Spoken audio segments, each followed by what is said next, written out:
Welcome back to the Rowan's podcast. I am the Rowan. Grab yourself a cup of coffee and pull up a chair and let's have a chat. I myself have an ice cold cup of coffee, pretty much because I've sat here for an hour and a half trying to record an episode, and I haven't liked anything that I have done so far, and I keep redoing it over and over again, and I'm having quite a bout of executive dysfunction.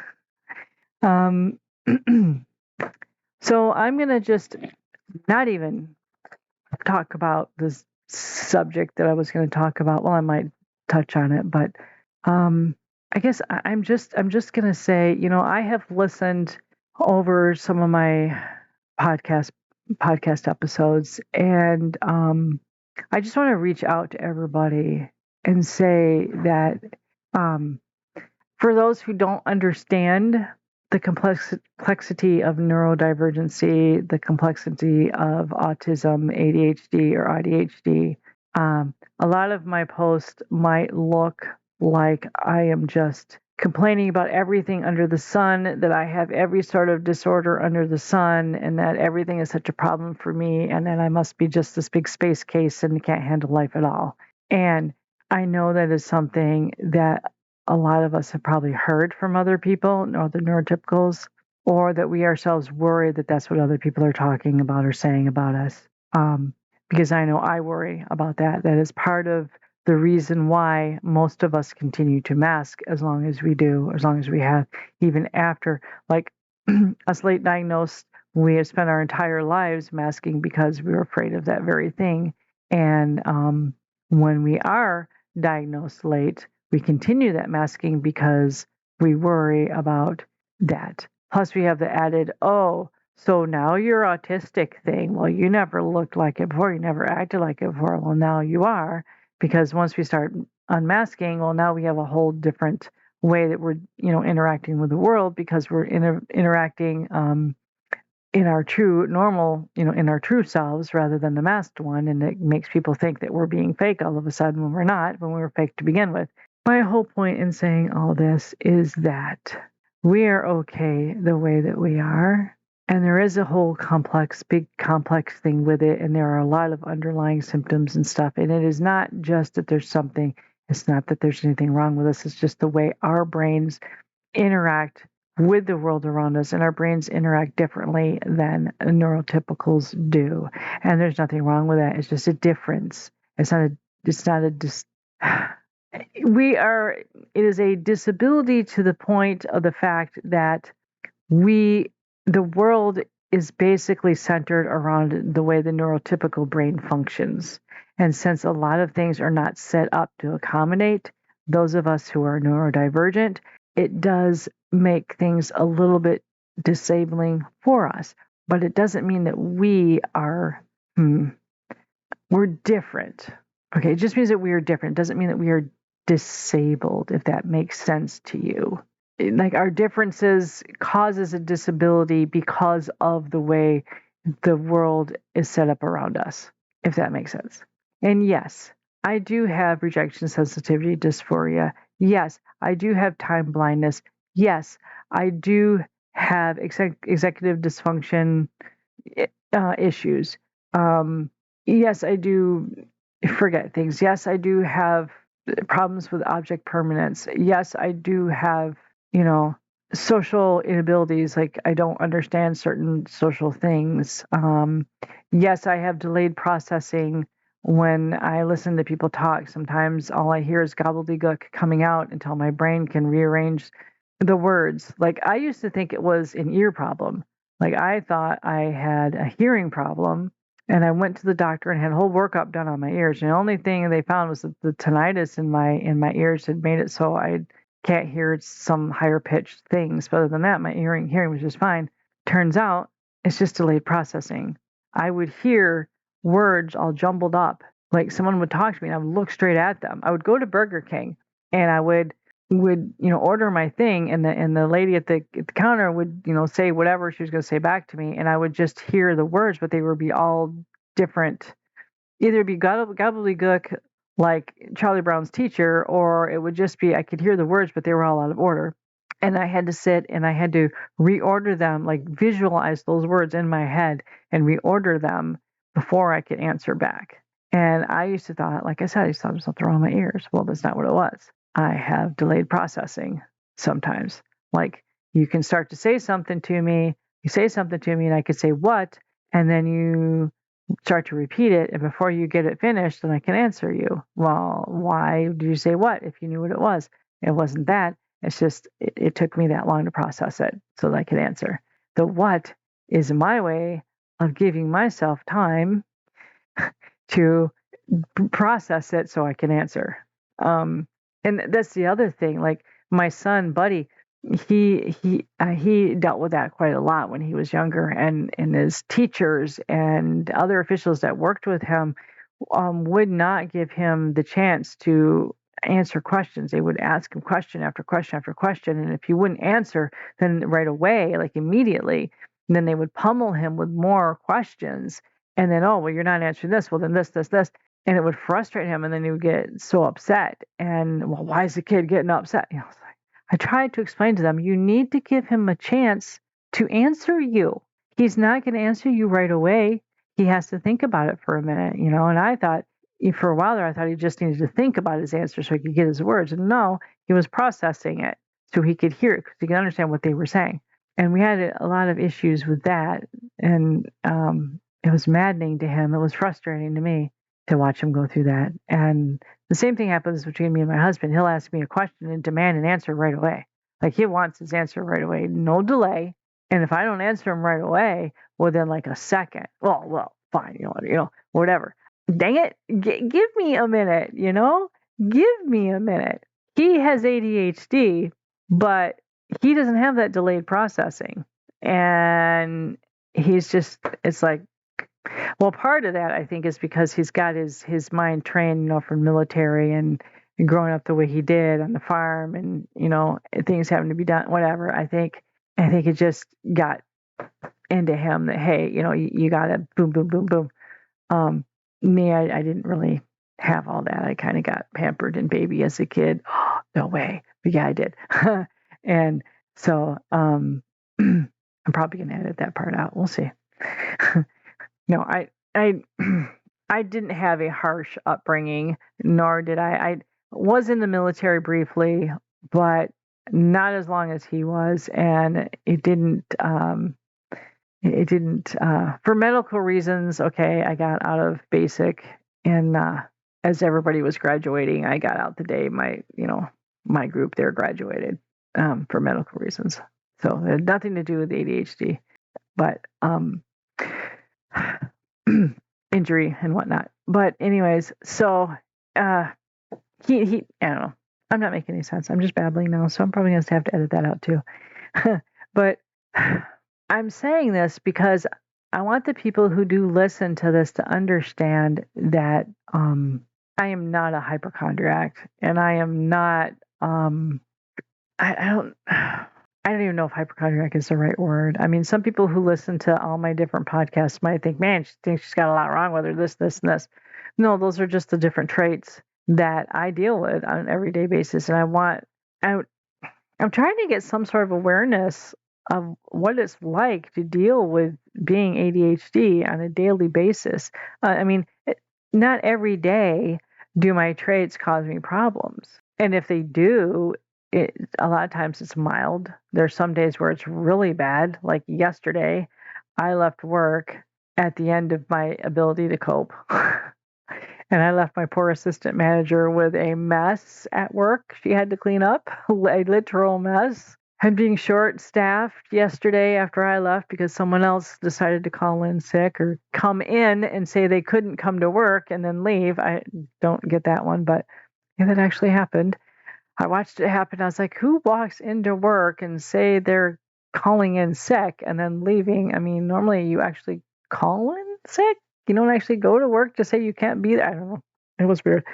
Everybody's different though. Maybe their phone was down or something. I don't know. Who knows? But it was different. But everybody's symptoms are different. Everybody's symptoms from a day to day are different. And we walk through this world that is built for neurotypicals, like we are aliens from a different planet trying to figure everything out. And sometimes we're pretty good with it. Sometimes we can play the chameleon and fit right in, and other times, nah. Like the Tea Party, I was able to just totally unmask and be myself, and man, did I have fun.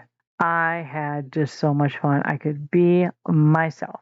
And one of the things I did was we had a freestyle dance out so that when we all left the sanctuary to go into the fellowship hall to actually have the tea service after we had like the skit and the singers and stuff from the theater. Um, everyone was we were told to dance on our way out, kind of like a conga line, but not. Everyone could do their own little dance moves of what they felt that they could do. And these are older ladies. Most of them were within like 60, and I think the oldest was 90 something years old. Okay. And so whatever their ability they felt that they could do. And we were supposed to, us that were involved with the team, was supposed to intermix ourselves in between everybody, in different spots to help lead them all out. I stayed behind. And as everyone was going past me, because they had to go past me to go out.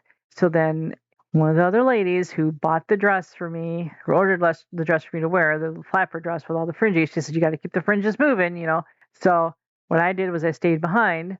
And as the ladies went by, I would egg them on to get them to do little dance moves, like as to what I thought that, they might be able to do, like the little arm movements for the hula, or maybe the hand jive, or one of the younger type ladies, the Charleston kicks or whatever.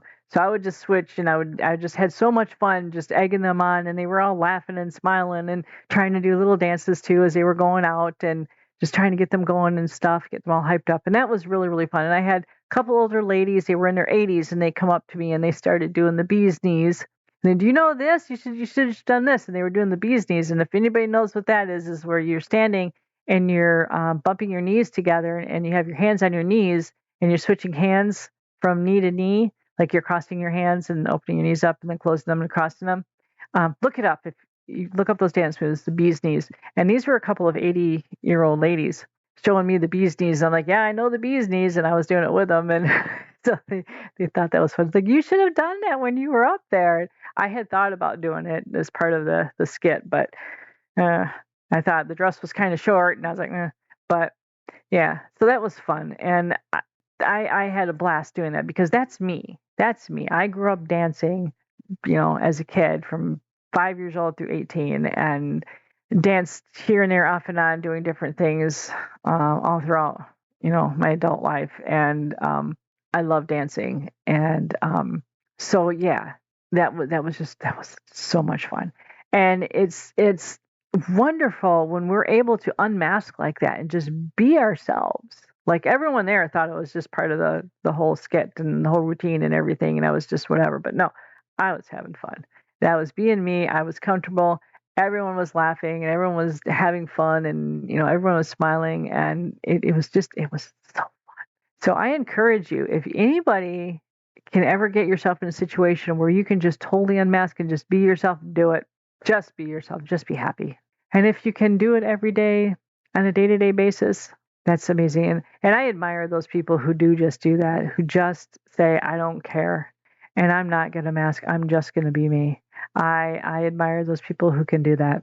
I would say on average, I am like 50-50 masking.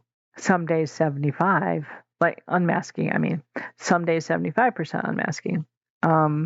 That's way higher percentage than I've ever done. And sometimes it's a very positive experience. Sometimes it's not. But I encourage you. Like I admire those people that are just 100%. Like Torin Wolf, I spoke about him before. He's a YouTuber with him and his mom, and she's autistic as well as he is, and they're different. They're on different part of the spectrum, and I admire the both of them. Like she spent her entire life masking, and she was late diagnosed, but he had always, he had been diagnosed since he was a child, and so she allowed him just to be totally unmasked, and he's lived his life entirely unmasked. And I mean, there are times where he'll modulate his behavior a little bit just to make other people feel comfortable if it's really, really needed. But for the most part, he is encouraged to be unmasked and to just be himself. And he's an amazing young man. And I really like watching their YouTube videos and their shorts and stuff. His mom just seems like a really loving parent, very supportive and nurturing parent. And I really admire them. And it's Torrin Wolf, and I believe his mother's name's Serenity Wolf, I think. So if you want to look them up on YouTube, go right ahead. They're amazing. They're amazing people. And his dad too also is encouraging too. So his dad's very supportive as well. I don't know if his dad has his own. I know he's in some of the videos, but I don't know if he has his own thing or not. I don't know. But anyways, so why I'm getting into all this is I just want to be me. And I just want other people to know, if you listen to this and you hear me talking about my different traits or the different things that I deal with, I'm not complaining, and I don't know. I'm just trying to raise awareness, connect with other people, because I think if I share my experiences, maybe it can help someone else, or help someone understand themselves, or understand someone else that they love that they're dealing with. And I really want to do more episodes on encouraging people who are in relationships with neurodivergence, of how to help them, how to support them. I really would like to do some more like that, because I believe that's really important too. My hubby, he's, like I said, he's ADHD. He's not autistic, although sometimes I wonder. But he like I said, he doesn't show a lot of his traits. And between men and women, it is different. So he would expect me to be like him, and I'm not. And so sometimes my traits are vastly different than his, and he doesn't understand. A lot of times he doesn't have patience for them, and it's difficult for him to deal with me. And a lot of times there are things that I would like to say to him to get better help from him. A lot of times, though, he's immensely helpful. It just depends. And I am rambling. Like I've rambled for the last hour and a half now, trying to get an episode out. And we'll see if this one actually makes it up. This one has the better green light to it than the last few that I've tried. But I don't have the energy right now to edit it, so this is not going up right away. So once this is up, this is probably either hours or days after I've recorded it. So Sue, just in case you're wondering, because I know you're going to be listening, this took me a while. I'm going to need your input pretty soon, my friend, because I am going to need more ideas. Actually, any of my listeners out there, please drop a comment on anything that you might want me to talk about. Any subject, as long as it's not political.